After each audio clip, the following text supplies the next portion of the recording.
2種類の長さありました。こういってこう。マジか。やっちゃいました。これ見て。はい、どうもこんにちは、かぶチャンネルです。本日は車検から帰ってきたハッピーワンプラスのキャリーボックスつけていくんですが、簡単に外せるように細工していきたいと思います。ホームセンターのビバで材料は買ってきています。あとはもう今ボックスに取り付けて、それからキャリアに乗せて調整する感じです。それではレッツゴー。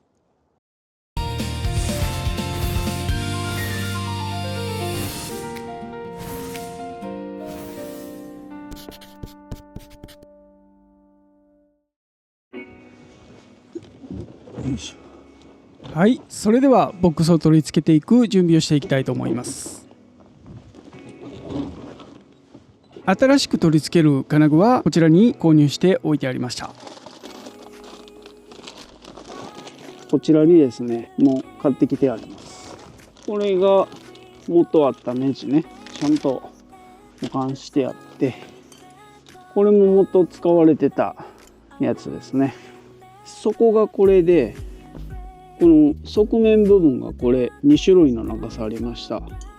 これで独立させて、上が M8 の 100mm と M8 の 70mm です。そして底の部分が M6 の 100mm です。これを4本買ってきております。そして M6 のナットと、あと M8 の超マット、そしてこれが後ろ角プレートですね。元はこういう風についてたんで、今度はボルトをこう2個こうしてつなげる感じです。短い方 M8 の 70mm が上ですね。そして 100mm の方が下ですね。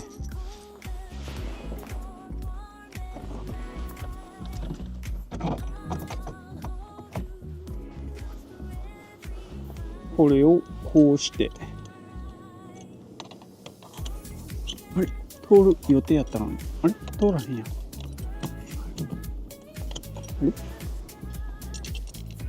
あれ通らへんやん。あら、穴開きやんないやん、これ。マジか。まさかの痛恨のミス。これが M8 入らないです。穴開きやんなダメです。穴開けます。よっしゃ、M8 まで目印を、どこやろ。7、8、8、これぐらいかな。ここまで行ったら OK ね。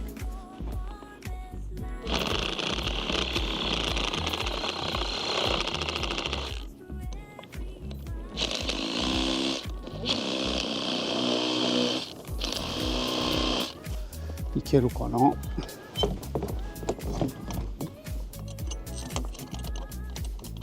いけたいけた。これでこういう感じでね、超ネジで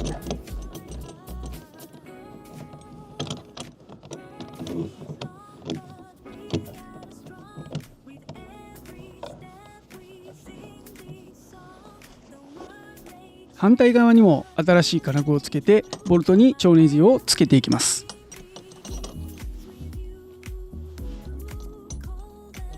振動で超ネジも緩んでくるとは思うんですが、できる限りきつく締めてあります。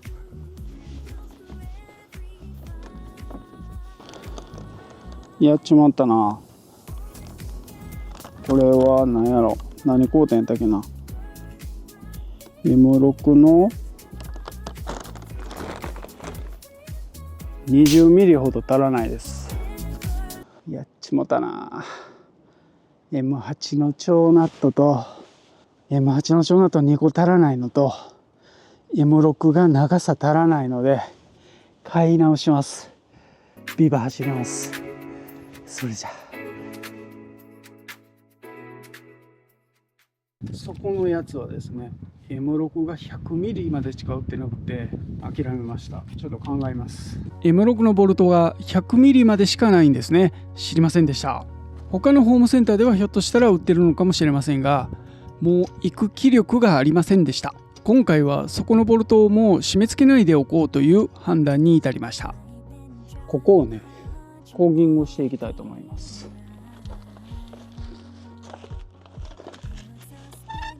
ボックスをつける前にコーキングしたら楽かもしれないんですが、緩みそうで取り付けてからコーキングすることにしました。私はもうめんどくさいので紙テープを貼っていませんが、皆さんは絶対に紙テープを貼ってください。私は使い差しの変成シリコンがあったので使ってますが、皆さんはシリコンを使った方がいいかもしれませんね。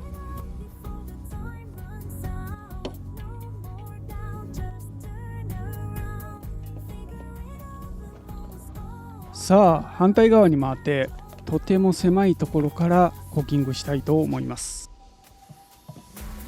ここまで来たら雨が入らなきゃいいかと思ってかなり適当になってきています。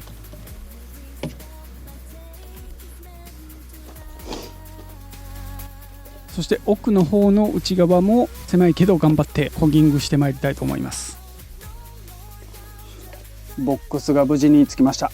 というかね、下のボルトの長さが全然足らんかって、これあと30ミリぐらい必要だったんですけど、もう下からコーキングで埋めて使わない感じにしました。もう横何点かな、4点で止まってるから、いけるかなと思うんで、これで一回様子見たいと思います。少しここでご紹介させてください。キャンピングカーを購入する時ってすごく悩むと思うんですね。私もそうでした。かなり高額な買い物ですし、軽キャンでさえ4、500万するんで、支払った後に思ってたのと違うっていうのが一番最悪なパターンですよね。そんな失敗をしないために JP スターハッピーワンプラスをレンタルできるということで、今回カーサポート宮崎さんをご紹介したいと思います。そしてなぜハッピーワンプラスをカーサポート宮崎さんでレンタルするといいのか、その理由を2点合わせてご紹介させていただきたいと思います。まず1つ目はハッピーワンプラスの室内空間についてご説明いたします。ハッピーワンプラスは軽トラベースなんですが、室内が広く狭さを感じないんですね。なぜかというと、普通車登録の8ナンバーにすることで車幅が軽4の規定より幅が広く取れて、これが普通の軽キャンピングカーとは違う室内の圧迫感を消し去っている最大の理由です。そして2つ目は安全に快適に旅ができるか。これも旅をする上で重要なポイントだと思います。カーサポート宮崎さんのハッピーワンプラスは冷蔵庫、クーラー、FF ヒーター、バッテリーはリチウムの 400Ah と大容量で、夏も冬も安心して車内で過ごすことができます。多くの軽キャンは収納が少なくて車内が散らかるんですが、ハッピーワンプラスはデッドスペースを最大限なくしていて、収納スペースが多くて荷物が多くても収納力があるのが魅力の一つでもあります。そして運転する時の安全性も重要になってくると思うんですが、足回りは強化ブレーキ、前後スタビライザー、リアショック、マシリーフをつけているので、これならキャンピングカー初心者さんでも安心して運転できることができると思います。そんなカーサポート宮崎さんは、ただ貸すだけじゃなくて車両販売もしています。いきなり買う勇気がないなら、まずレンタルをしてみて気に入れば買うということもできます。買う前に試す、これができるのがカーサポート宮崎さんでレンタルをする最大の魅力ではないでしょうか。そして今なら株チャンネルを見たと言っていただければ、カーサポート宮崎さんまでの交通費を一部キャッシュバックしてもらえるという特典がついてきます。九州にお住まいじゃない方でもキャンピングカーに乗って一度九州を旅してみたいという方にとっては、これは最大のチャンスです。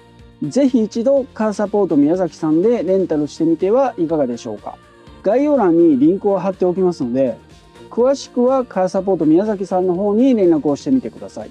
株チャンネルを見たっていうのを忘れると特典を受けれなくなりますので、くれぐれもお忘れないようによろしくお願いします。それでは引き続き本編の方へどうぞ。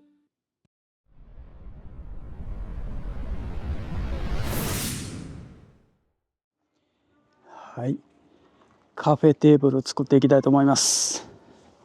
さあ、まずですね、金具2つ、こういったやつとこれとこれを使って始めていきます。たまたま余っていたでちょうどいい厚みの板があったので、こちらを10センチ角で切っていきたいと思います。このマキタの充電電の子、 DIY するときに本当に役に立っています。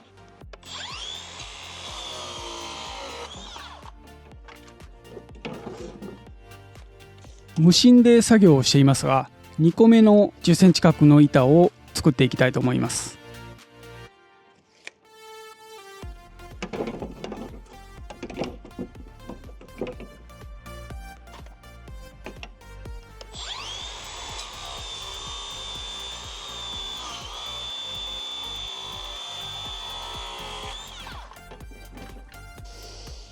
これをこうつけます。まずテーブルレールにつけるアタッチメントを木に固定していきたいと思います。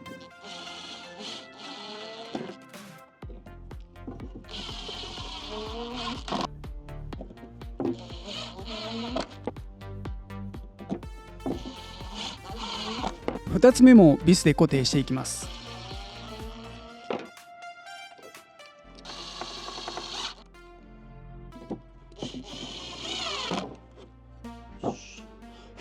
一度車内に行ってどういう感じになるか確認してみたいと思います。これでこうしてでこうつくわけですよ。こうね、こういってこうでこうかちゃうわこうやこうかこういう感じです。突き抜けへんかな。突き抜けそう。突き抜けるやん。斜めに打ったら突き抜けへんな。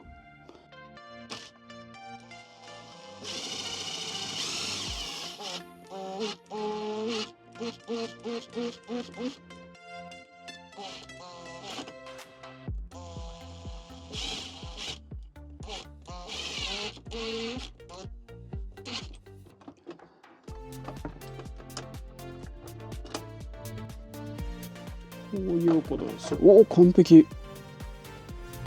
完璧。うわ、足元も全然邪魔な。ちょっとね、段3ミリぐらいできてしまうんですけど、全然いい。この天板の板を 76.8 で切る。この時点では失敗なく進んでいます。めくらなかな。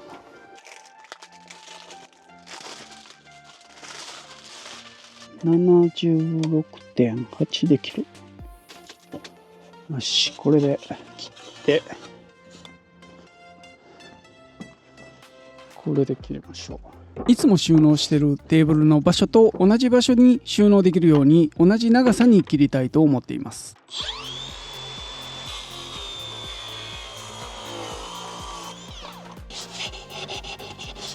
私はおっちょこちょいなので怪我をしそうなのでちゃんと面取りをしています。う。R 取ります。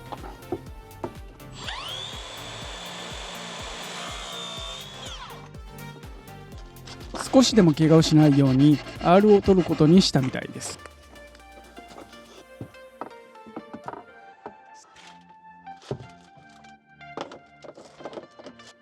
怖いな。完璧すぎて怖いぞ。そう、ここまでは完璧なはずだったんです。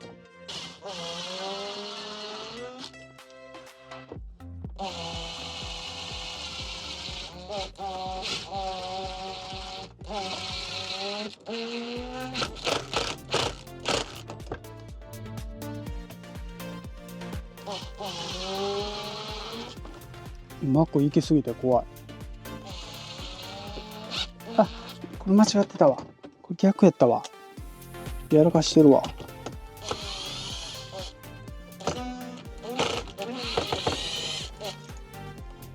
危なかった。思ってたのと逆の方につけるとこやった。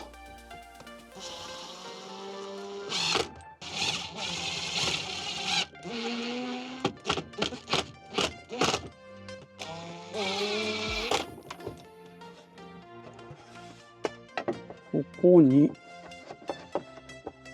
あれなんかちょっと低いぞ。低すぎるか。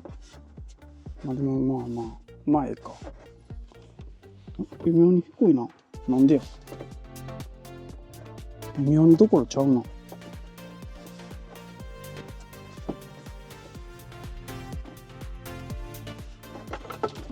微妙にどころじゃないぞ。5ミリぐらい下やぞ。これどういうことや。これがね、計算ではいけてたはずやねんけど、5ミリぐらいついてるから、この一番最初にこの百角で切ったこの木が厚みが15ミリなんですね。でこの天板が20ミリなんです。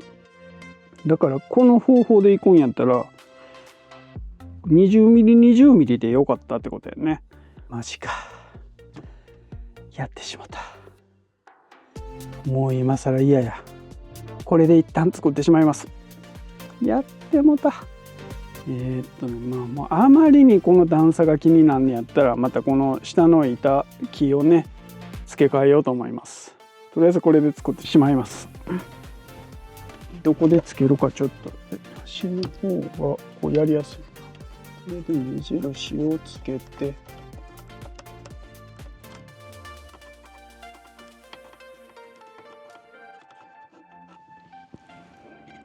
さあ、とうとうテーブルに金具が取り付けられます。よし、これで止めるぞ。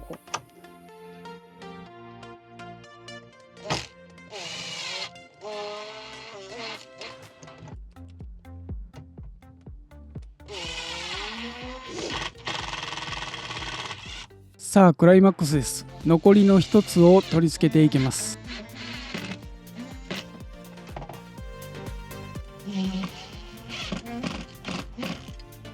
よし、これでいけるはず。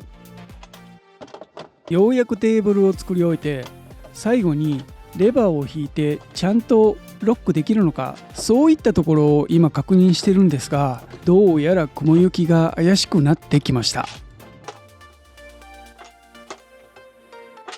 これロックかからんの？まさかですね。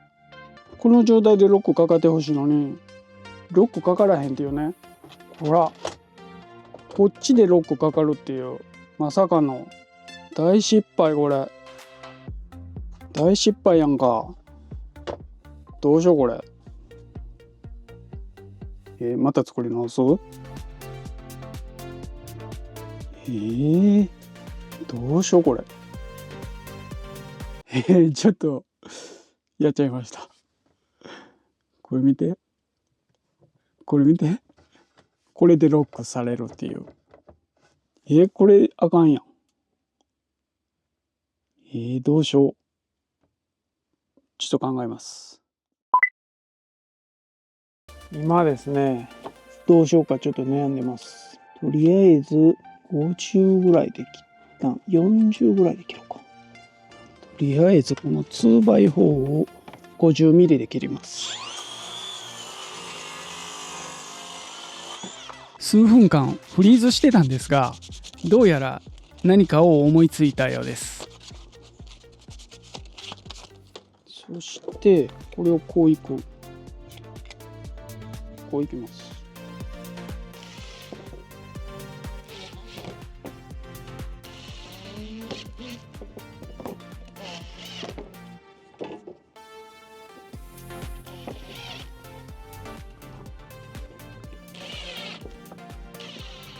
よし。これで、間違えた。はい、もちろんここでもやらかします。反対につけていました。そして取り付けたビスをまた外してやり直しているところです。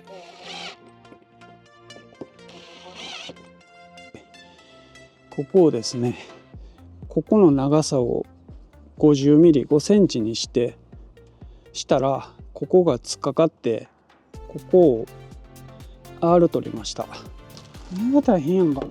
失敗したからすぐ終わる予定やったのに。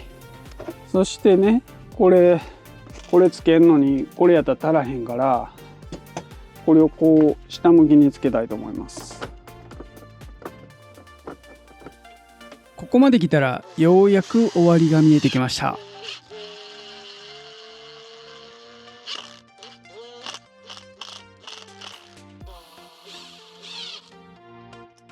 最後この問題の金具をですね、間違えないように取り付けて、あとはテーブルを固定するだけです。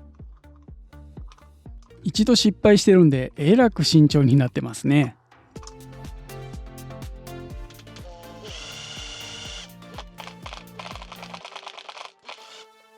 あかんな。18ボルトあかんわ。もうビス頭こうやって18ボルトのインパクトやったら断ち切ってしまうから 14.4 ボルト持ってきました。めっちゃネジ断ち切ってもった。ようやくできそう。よかった。よ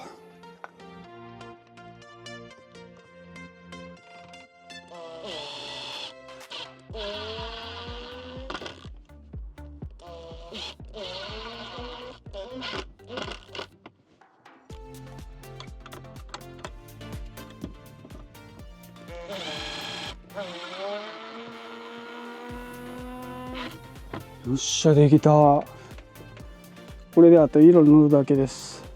よっしゃ、頑張って色塗ろう。一時はどうなるかと思ったけど。白のオイル線を用意してきたので塗っていきたいと思います。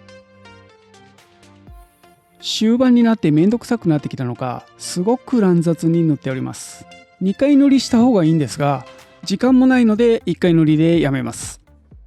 あと乾かしてクリア塗ります。クリア塗りたいと思います。艶消しの水性のクリアを用意してきたので、そちらを塗っていきたいと思います。クリアも 2,3 回塗った方が綺麗に仕上がるんですが、大きなミスをしたことによって時間を失われたので1回塗りでやめておきます。こちらのクリアに使っているハケはとても塗りやすくて、ちゃんと綺麗に塗ることができました。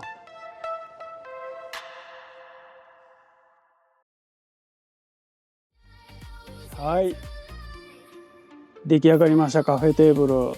これがね、ちょうどつらい位置なんて、ちょっとやっぱりなんか段があんねんけどね、ここがほらつらい位置なんて結構使いやすくなりそうですね。これなんだ、これでご飯も食べれるな。ここに調理するもん置いて、ここにお皿とか置いてね。うわー、これ久々になんかいいもん作れた感じがする。ただこれどこ置こう。もうこれここに置きっぱなしにしとこうかな。もうこの置きっぱなしにしよう。これいいわね。え、コーヒー飲む時もここでいい感じ。はい、ということでですね、ボックスの簡単に外せるようにねして、そしてこのカフェテーブルを作りました。ということで今回の動画は以上となります。このチャンネルではキャンピングカーの紹介、RV パーク、キャンプ場の紹介、 DIY など皆様にお役に立てる情報を毎週木曜18時に配信しております。もしご興味のある方は忘れずにチャンネル登録の方よろしくお願いします。あとスマホで見られている方はコメント欄をシュッとスワイプしていただければハイプというボタンがあるので、そちらの方をポチッと押していただければ嬉しいです。最後までご視聴ありがとうございました。それではまた次の動画でお会いしましょう。バイバイ。